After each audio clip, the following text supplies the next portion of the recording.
far as I know, the Chinese authorities have not allowed U.S. officials to go with the WHO staff into China to investigate the epidemic. Why do you think they won't allow U.S. experts to go?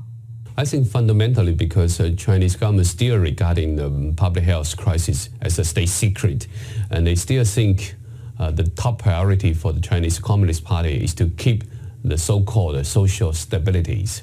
So they keep broadcasting these, they call it positive energies, telling the world, telling Chinese people they are doing great. They can lock down the city, they can build a hospital in 10 days. So many positive measures have been taken to contain the situation. But they don't want the whole world to know how much people suffer in this kind of quarantine down situations. And are there any loophole in the prevention measures?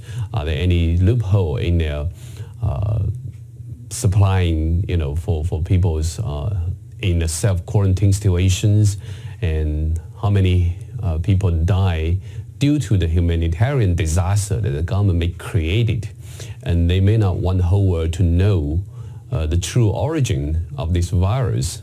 So there are many questions regarding these, many issues maybe the Chinese government didn't want the whole world to know. That's why they keep rejecting the U.S.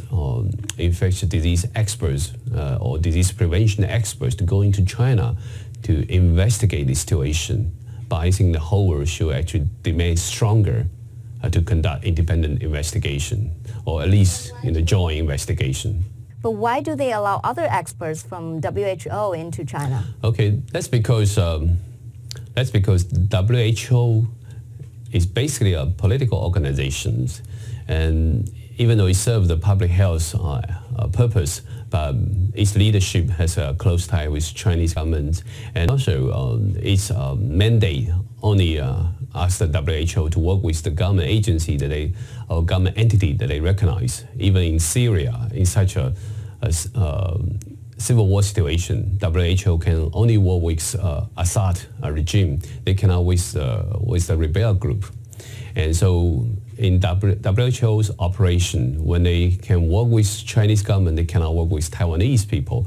So that's why it's a political organization. They cannot criticize Chinese government. So when they do the investigation in China, of course, Chinese government's opinion or Chinese government position will heavily influence what they can tell the world. Coming